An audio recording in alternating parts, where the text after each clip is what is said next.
Oh, there's Nikki. I love it because now I can be there. Thank you guys for opening it up. You should Zoom every day. So, I miss you. There's I miss you 18 guys. participants. And then that's the screen share. Oh, how do you screen share? Right there. Okay. I'll let you be the technical Okay. director. Well, it's 6 o'clock. All right. Oh, wow, that came up a lot faster than I thought. So, hello everybody. Thank you for coming to Westside Meetup's first online virtual meeting. Where normally I'd say, you know, if anybody could let me know if they've ever been here before. Well, nobody's ever actually been here before. It's our first online meeting, so I guess our hands will be up, and I can't see everybody anyway. But thank you for coming. Time is our most important and the most important to me, at least, aspect that we have. You decided to use your time to be with us, and we really appreciate it. So for those of you who may not know or have not been to our meetups before, my name is Jasmine Calio. My husband and I, CJ, we own WNN Properties, which is we basically help ourselves and our clients to create passive income through real estate out of state for monthly cash flow. We created this meetup. Well, we were creating it to be in person, mostly to network and to learn from others and really get educated in real estate and try to meet people and do things with and move and make get going and getting our relationship going. And hopefully we can still continue to do that on Zoom. Well, hopefully this is our own first and only meeting online, but we did this to be able to educate ourselves in real estate. And so that's what we're going to continue to do, whether we have to do this online or if we're allowed to do this in person next month as well. So with that in mind, it's going to be a little bit more different than what we normally have done. We're going to simply just have the educational portion. We won't be able to do the networking part considering the limitations. But we also believe that this particular month is going to be very important because of everything going around, the market being the way it is, the unknowns going on, and educate ourselves on what's going on in markets here in Hawaii and also out of state. So for us, our guest speaker is Kina. She is our local real estate expert.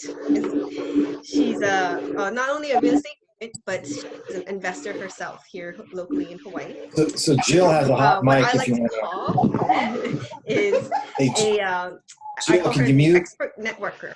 Oh, she is a master networker. I'm trying to do that. She has the Experienced Investor Meetup, Hawaii Investor Networking Meetup, Properties with Potential Tours, and Oahu Elite Networking Group. Whew. And she also does her own real estate TV show called The Life and Land of the Real Estate in Real Estate. She will be discussing the market currently in Hawaii and what she has been seeing, the changes that's been. So thank you. I'm not sure if everyone's been mute, but if you could mute yourself to make sure that everything, we don't get any interruptions, I would really, thank you. Hey. All right. I feel like I've been on TV all day today. All right. So yes, I am going to share with you the current Hawaii real estate market and some historical data. And I'm going to try to, I've never done this. I'm going to share a screen. Oh, here we go.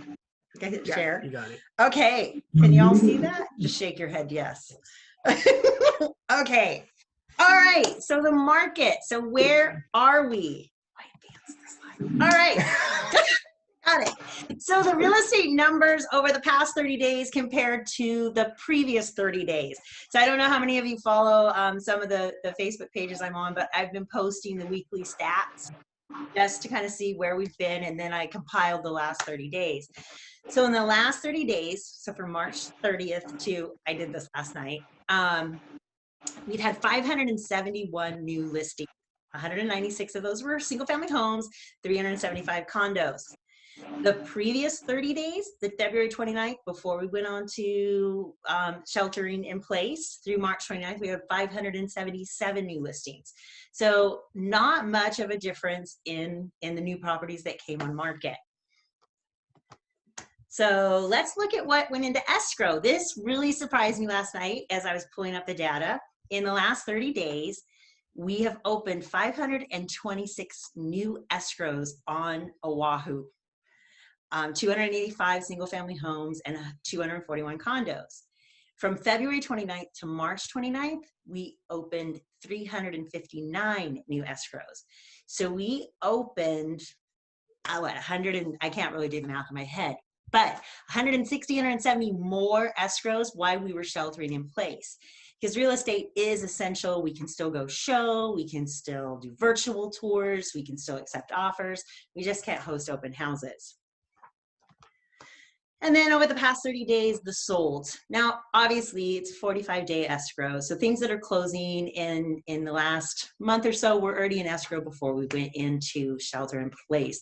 The real numbers will be in the next 30 days. But we've had 631 close, which shows lenders are still funding, which is a positive thing because they do verify employment before they'll fund. So 631 have funded. And the previous month, 753 had sold.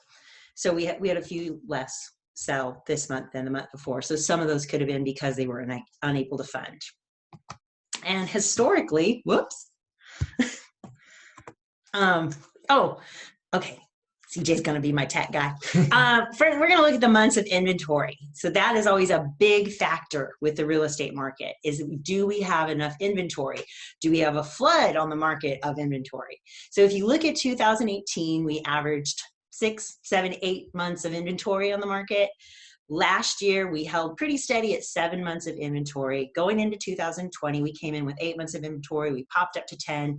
We're at 8. Not sure what the number will be in April, the month of inventory. We're not seeing as many listings, so I think we're going to have less. So that really drives the market with how much inventory is available as buyers come in. This one. And then we have original price versus sold prices month to month. So if they do have this month had calculated out. So the original price at 610 and the sold price is at 620, the average sold price, meaning we're still getting offers over asking, which I can attest to. We just put a listing on last Wednesday. We got 5 offers, 4 over asking, 3 with escalation clauses. So the buyers are still out there. They're still outbidding each other. So we're still seeing prices go up from even the original list price. Okay. And then the median and average, and this is what everybody's afraid of. Are we going to have another 2008? So let's look at 2008. Our prices dropped 13.7%. The average price of a single family home dropped 13.7%. Now in California, I have friends who are agents there, the prices dropped between 40 and 50%. Overall, nationally, they're saying it was 21%. Nationally. But if you look, we then increased the changes. We had a 35% increase in over a 10-year period. It's time for the prices to drop. We have to level off. So we had a 35% increase from 2009 to 2018. We did drop 3% last year. And then condos, there was a 9.7% drop in the average price in 2008, and that has pretty much gone up, up, up, up, up, up. We had a couple. So you're going to see there's 2. There's a median sale price and there's an average sale price. We always want to look at the average sale price. I was a math teacher. The median's the number in the middle. It's not really reflective of the data. The average is where you add them together, divide by the number. That's the one we really want to look at. Sorry, as a math teacher in me. So does a recession equal a housing crash? Not necessarily. So you saw we had a recession in 1980. Home prices went up. A recession in 1981, home prices went up. Recession in 1991, we had a bit of a drop. 2001, home prices went up. 2008, we did see the significant drop in home prices. They went with the recession, but there were reasons behind that. We're going to talk about that. So, and does the stock market correction mean a housing crash? Not necessarily. 2000, for the dot-com and the 9/11 crash, the housing prices all went up. And I've got the links on here. It's okay. The links are on here if you want to read these articles. So I'm not making this stuff up, and I didn't make these cool little graphs. So are we headed for another housing crash? So there will most likely not be another fire sale. I know some of those investors, I know that's what you're waiting for. You think that people are going to run off and fire sell these properties. They're not. We're not in the same circumstances that we were in 2008. We don't have the subprime loans. I mean, basically, before the 2008, 2009 crash, anybody could get a home loan. They could get several if they wanted. They weren't verifying income. They weren't verifying employment. They were just passing out these great loans, and everybody was taking one. And then they couldn't make their mortgage payments, so the banks foreclosed. So you not only had you and me and your neighbor trying to sell their house because they wanted to relocate, or they had rehabbed it and wanted to sell it, you were competing with a big, massive influx of foreclosures. So because that flooded the market, the inventory went up, it dropped the house prices. So we don't have those bad loans out there anymore. And again, we have not overbuilt. We've actually underbuilt by the estimate by 150,000 less houses than actually needed. So here in Oahu, even though they keep building, we're still not keeping up with demand. And bad mortgages, like I said, are a thing of the past. I just taped my Life of the Land is in its real estate. I don't even know the name of it. I taped it today with John Kiefer from Kapolei Mortgage, and he talked about the changes in getting a mortgage. They're verifying your income 3 days out before they'll fund a loan. They're your loan or your credit score has to be high. Your debt to income ratio could be 50%. Now it can only be 35%. So they've really tightened down on loans now. So there's not the bad mortgages out there like there were. And then what does the future of the housing market look like? I think, and what I've listened to, especially here on Oahu, we continue to go up. We've opened an escrow every week during the stay at home. We've picked up 11 new buyers in the last month. So there's buyers out there. We're opening escrows. I think once the military gets their orders, they're going to come in. So it's time to get your rehabs ready and get them on the market. So I'll post this. You guys, they'll post the PowerPoint. So you'll have this information, and I'll post it. Cool. Now you want me to jump in? Our director. Okay. Now I get to jump in. Oh, you get to be with me? Yeah. Okay. So we're gonna just take this time real quick to discuss Who's the that differences. Keenan's gonna speak a little bit more on. You guys are within 6 feet, so you have to wear a mask. Out of state. We've been getting a lot of emails recently about our market and what it's looking like for us. So a little disclosure up front, everything we're going to discuss now will be our opinion. And it's not our forecast. It's not we're guaranteeing anything. It's what we feel and think is going to happen in the near future. So those of you who know me and Jasmine, we're big, huge followers of Rich Dad. And Rich Dad's rules are who's on your team, what are the rules, and how do you win? Obviously, with this whole Corona thing, the rules are changing. And possibly your team members and the way to win. So effectively, all three rules are being affected during this whole Corona thing with the stay-at-home order, with the market shifting, with lending. You already mentioned it that the lenders are locking down a little bit tighter on on even funding. So they used to verify employment 7 to 10 days out.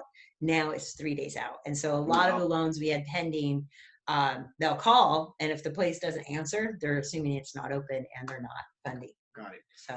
And what about on the hard money side for your investors that you work with? So we have struggled with hard money. There's one, can I say the company's name?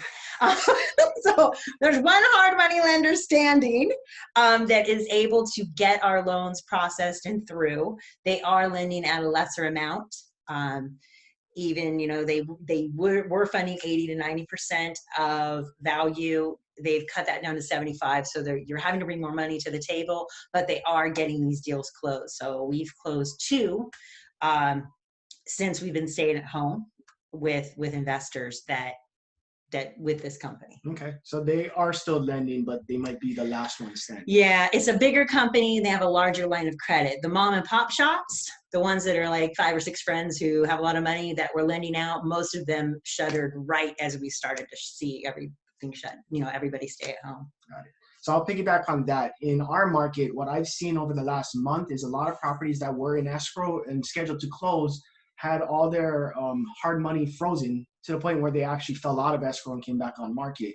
And in our particular market, these properties, although that should bring some form of motivation, actually we've seen them decide to just pull it off market and wait out the storm. I'm assuming that they're forecasting in their mind that there's an end to this and that they'll be able to retry, and their holding cost isn't going to be that great for this short term that they're planning for. Although on our personal side, we are under contract for a commercial building that we've been experiencing multiple headaches with due to this whole coronavirus and situation. We got appraised and approved and we're ready to close on this property, yet they froze it due to the fact that this company is currently required to work mobile. So their doors aren't technically open. So now we got word from our lenders, our bank that was going to lend on a commercial property, stating that we can't close on this property until they officially open their doors back up. In our eyes, we were kind of confused because they're still working. They're just not in the building. Yet, due to the restraints and the changes of the rules, we now have to wait and extend our close date until they do open the doors. And in our market, we're hoping for May 15th that the government will allow them to resume work. Secondly, we also had issues with getting inspectors in because of the whole stay 6 feet apart, have your face covered. Even though the company wasn't operating out of the building, the landlord and the manager there were very hesitant to allow us to have our inspector to go through during the inspection period due to the fact that they could possibly contaminate the building that nobody's working in. Didn't make sense to us, but we had to follow the rules. It caused us to get to the very last day or two before our J1 or our inspection period was done for us to make the decision whether or not we're going to proceed with this property. We are proceeding with this property. We're just going to have to roll with the punches. On your end, how is the inspections? We are, home inspections are being done virtually, much like this. The inspector comes in, then he either FaceTimes or Zooms on his phone and shows the clients the problem areas or the good parts too. I had a drive-by appraisal who he appraised a unit off of my photos. The appraiser called and said, "Are your photos current?" I said, "Yep, we just took them." He goes, "Great, I'm just going to drive by the unit, make sure it's really there." And he literally drove by the unit, said, "Yep, there's 602, we're good," and he appraised it. So we're seeing some difference. I've talked to appraisers that refuse to go out. They won't go in occupied homes. They'll only go if it's not occupied. So I'm trying to get a BPO redone on a property on a short sale. And the inspector's like, "Well, are they there?" And I'm like, "Yeah." So he's hesitant to go because he has elderly parents who live at home. So we're running into some of those same challenges. You mind explaining to them real quick what a BPO is, just for those who may not understand? A broker's price opinion. The way I explain it, just like down and dirty, is it's another real estate agent who comes in and says, "Yep, those agents are not overpricing it. This is what it's really worth." So they're an outside third party that tell the lenders that, "Yep, that's the value, that we're not overinflating it." Or Got it.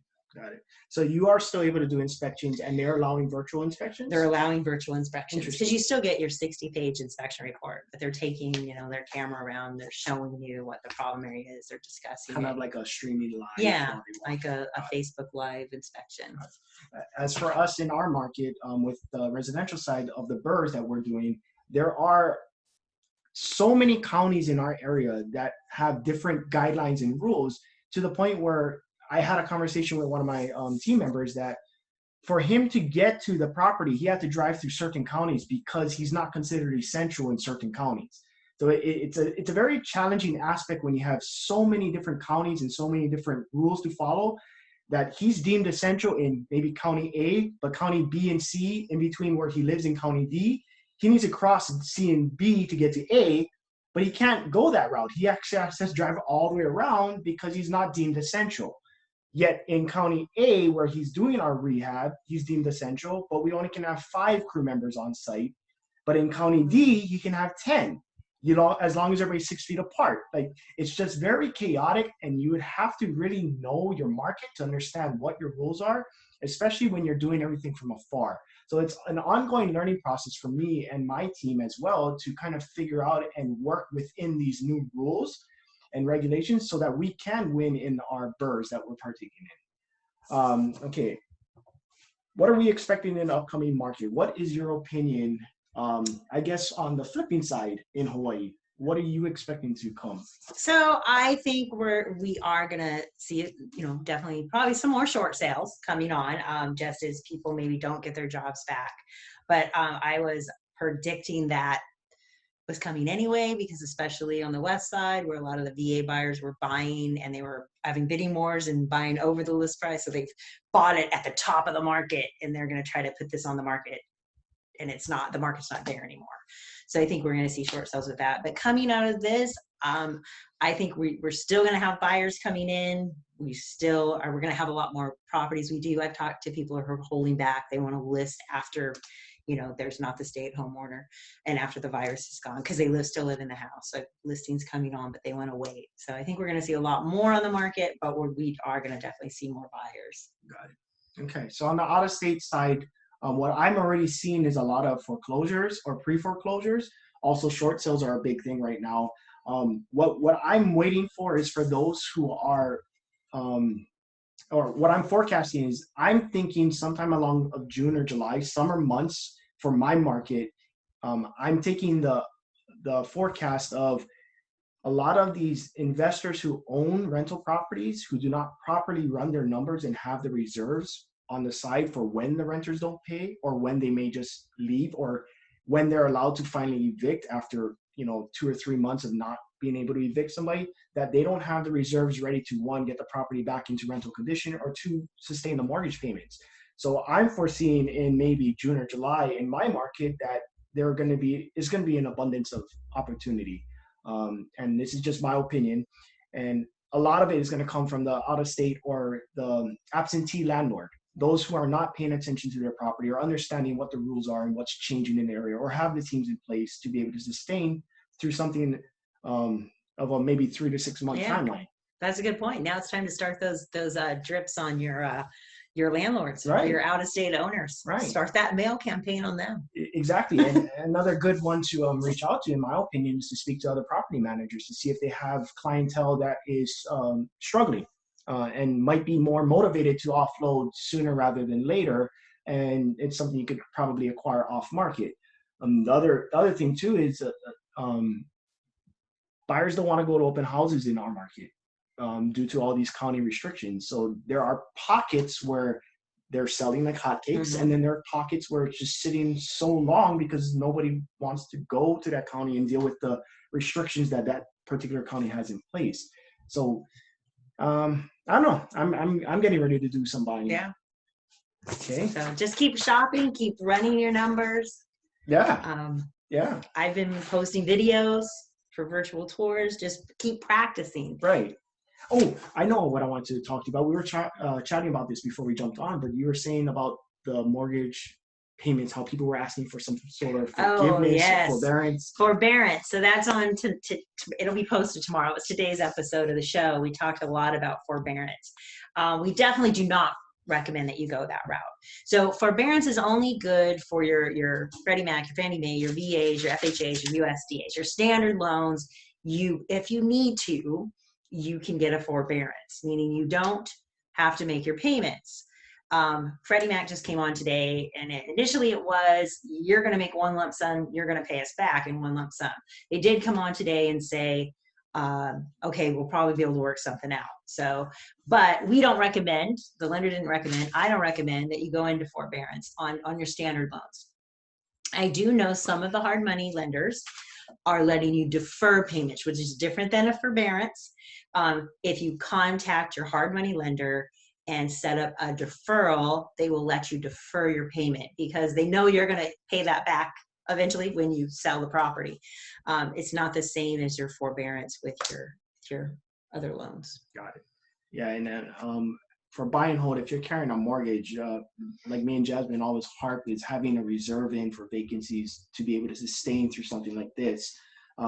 Being the fact that sometimes the renters, although they may get the stimulus check, may not spend it wisely because, I mean, free money, I mean, Yeah. What would you do if you're I know. in their position if they know they're not going to get evicted? So a lot of tenants are manipulating the system currently that they don't have to worry about evictions yet, but they're really, really rolling the dice because we feel when this all comes to clear in some way, shape, or form, where we can get back to business like normal or what will be the new norm, evictions will skyrocket, and all this back rent that has been compiling, we might get the go ahead to finally do like what mortgage companies would do. Hey, you owe this lump sum, you haven't paid in 3 months, so fork up 3 months of mortgage payments or we're going to foreclose.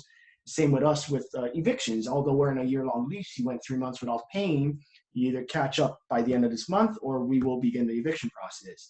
So with that being said, that's another thing for out of state where people need to take into consideration the lack of rent for this time window, but also the opportunity of motivated landlords or out of state investors of some sort. Okay. How will we respond to this market shift? In your opinion, what is a new strategy you might be partaking in now that you know the new rules? So I am recommending lower ARVs. I'm actually, instead of just going back 6 months, I'm going back and I'm looking at what the sales data did 2 years ago, and seeing how that ARV was, and recommending an ARV that is closer to 2 years ago than 5 months ago. So I recommend going with a lower ARV. Increase your hold time. There's no more 4 to 6 month hold times. It's 9 to 12. Over $1 million, you're going to sit on that property for a little while. We didn't get to it on today's show, but jumbo loans are having some issues now. It's harder to get a jumbo loan. You're needing more money to the table. So anything over 720 is a jumbo loan. So your buyers are going to have to bring more cash. So I would definitely stay maybe under the $800,000 price point, a lower ARV, and a longer hold time. Cool. As an out-of-state investor who specializes doing BRRRRs, our strategy hasn't changed too much because we've always already run our numbers conservative, but conservative has now become kind of our standard, which means we got to come down a little bit more if we want to run our conservative numbers like we always do. So we're adjusting a little bit, but obviously in our market, $100,000 adjustment, even a 10%, you're just at 90 now, not like a $100,000 drop in Hawaii. So in our market, we're just pivoting a little, adjusting for a little bit more conservative, again, longer hold time. So instead of a BRRRR maybe taking 7 or 8 months, we're anticipating at least a year. Timeline to get a renter in due to the whole Corona thing, we have to allot for virtual tours, but also the inability to fill the property once it's renovated and ready for rent. Cash is king. It was so ironic because prior to all this becoming anything, we didn't know we were doing this, but we were actually liquidating and actually knocking off a lot of our debt to free up to buy, which we've been harping on for a couple of years now that it's going to come, get liquid. We didn't know we were getting liquid right when it was happening, and we actually were able to dissolve 4 or 5 mortgages in a matter of a couple months because we were trying to build up our capital, our cash reserve. People are also looking at the interest rates because they have dropped drastically. But like you said, even though they've dropped, the requirements have changed where some refis are now requested 30% equity in as opposed to the 25 it used to be for a single family home. And multi is even more now, and or a higher interest rate due to the fact you can't come to the table and have that extra equity in there. Yeah, and they're it's on today's show also. Right. Cash outs, refi cash outs, they've stopped doing them. They're too risky right now. They're still doing it. From what I understand, I've had clients still be able to refile, cash refile on their properties. But again, we're also talking a fraction of what Hawaii is. So maybe it's not much of a play there yet. I'll have to actually look into that a little bit more. That's good for me to ask my lender what they think. For us, making sure you have those reserves. So we always like to set aside at least 6 months reserves per property. And that's accounting for vacancies, capex, and repairs. Now, how much you want to put away for that, it's totally up to you, and it's on you and how you run your numbers. And like I've been doing, I always spitfire low offers, and I get laughed at all the time. Yet, as this Corona thing has panned out in our market, I've seen a lot of the prices actually come down to the point where now my offer makes sense again. And people are coming back to me saying, is your offer still good? We need to close. We need it cash. We can't wait another 30 days or 45 days. We want to close now. So cash is becoming king again. Cool. Well, that's it for me. Did you have anything that you wanted to add? Thanks for having me. Well, thank you for being on. Before we wrap up this meeting, we are having our next meeting is locations to be determined, obviously, with all this stay-at-home order. Hawaii is expected to have it until the end of May, so we probably will have this virtually. We're having Tiffany, the 1031 Oh, lady. I love Tiffany. Yeah, she's going to speak on 1031s, which if you're looking to sell property or roll it into something bigger, it would be a meeting you don't want to miss. Yeah. The rules have changed, rules of money have changed, and knowing alternative ways to win is going to be key to sustain yourself through this entire situation.